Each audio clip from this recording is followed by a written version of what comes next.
Chinese doping scandals always kick up around this time of the year. This is obviously due to the Olympics, and personally, I kind of fucking love it. 你好吗？你好。中国加油！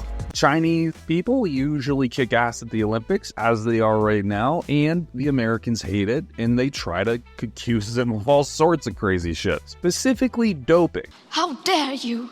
And listen, we all know somebody is running something if they're playing at a very high level of sport or athleticism. But there is 2 Chinese swimmers that you should know about. Well, actually 3, Tang, Zhang, and Yang. Not making that up, and I'm not laughing because I'm culturally appropriated, I'm just laughing because of the way I pronounce things. You no come back ever! I know like you American, and all you American look alike! Oh, we all look alike, do we? Well, look who's talking!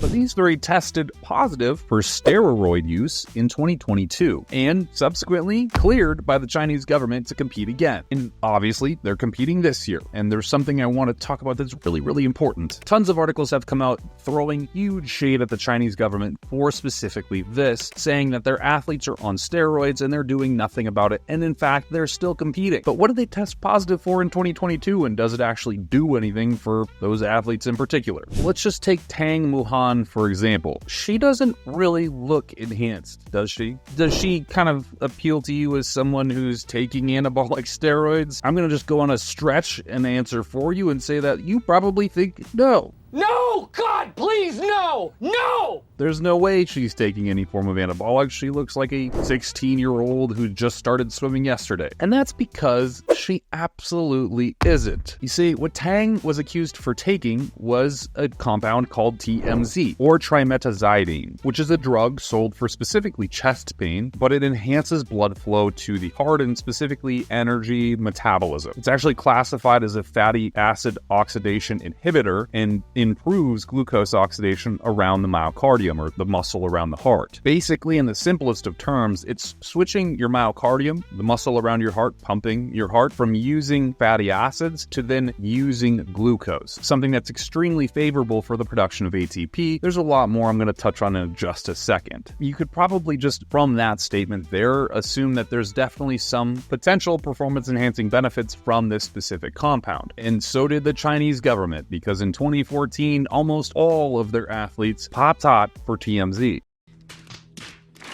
And on that year, WADA then established it as an illegal and banned substance under anabolic hormones. Which again, it's kind of weird that they label it as a hormone, but it is what it is.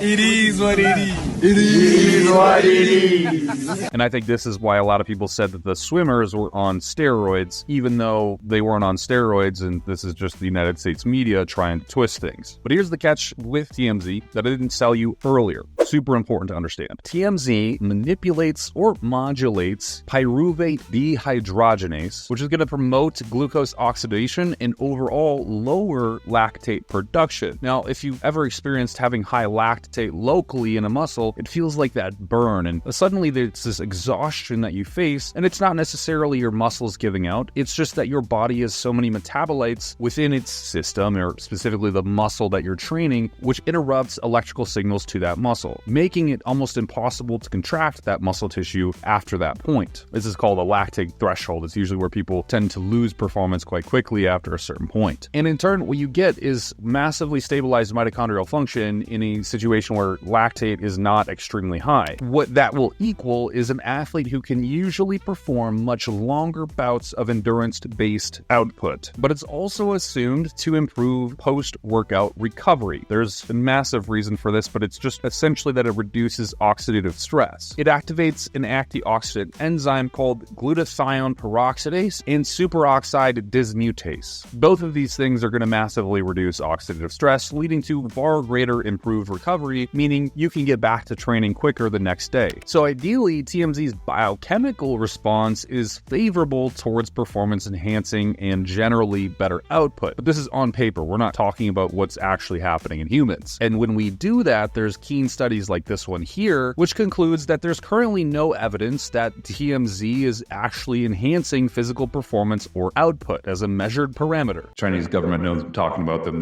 The late just went back there, probably made by China shit.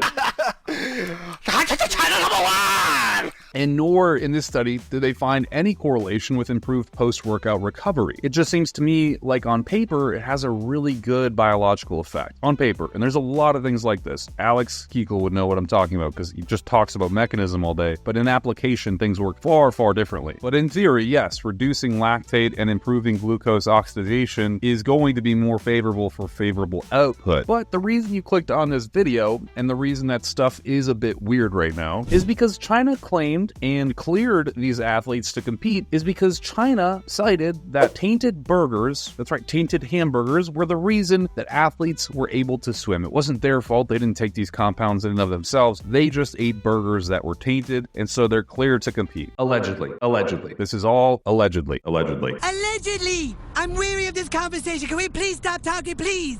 Ignorant.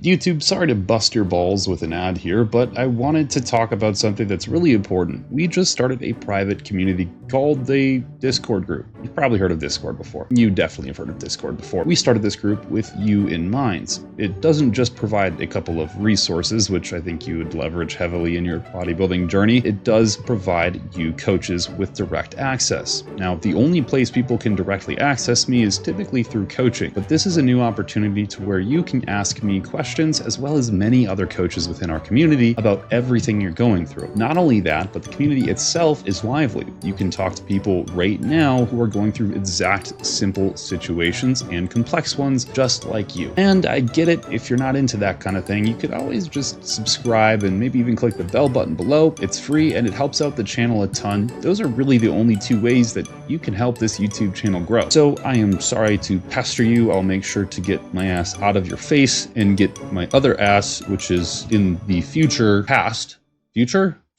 me, to talk to you now.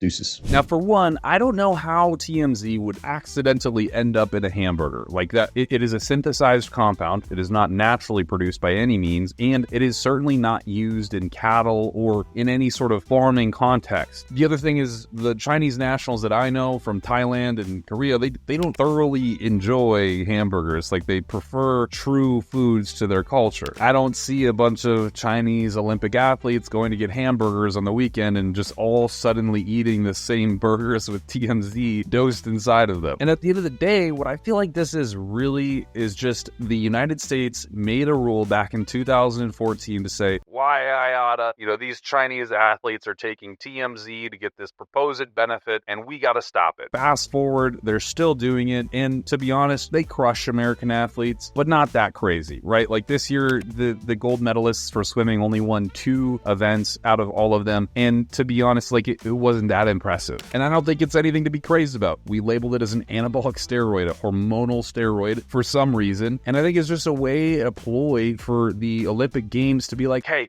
these Chinese guys are taking tons of steroids and that's why they're winning everything. And when at the end of the day, to be honest, I think these compounds don't do a whole lot. You could argue that maybe if you're at the top of your class and you're looking to get that 1 to 2% more output, yeah, there could be something there. But in my personal experience, which I've never experienced TMZ, but the things that I've taken to reduce lactate and to improve mitochondrial function that are pharmaceuticals aren't really that impressive. Like, I never really got anything that was dramatically different than what I was normally able to produce. Especially when I was fighting Muay Thai in Thailand, I never really got much out of using things that would increase mitochondrial function and theoretically lower lactate. But maybe I'm wrong. Maybe there's TMZ in all of their hamburgers and these Chinese people just eat hamburgers all day long and they have tons of TMZ, and what we should do as human beings is eat more hamburgers for cardiac improvement and blood flow. That's what I learned from all of this. I'm actually really curious, though, if you guys take in TMZ, because I have just 0 experience with it. I don't personally think the paperwork on it looks that great outside of just the proposed mechanism. Maybe I'm wrong, though. That's truly all this video is about. Maybe that's just about all I should say on this topic. Deuces.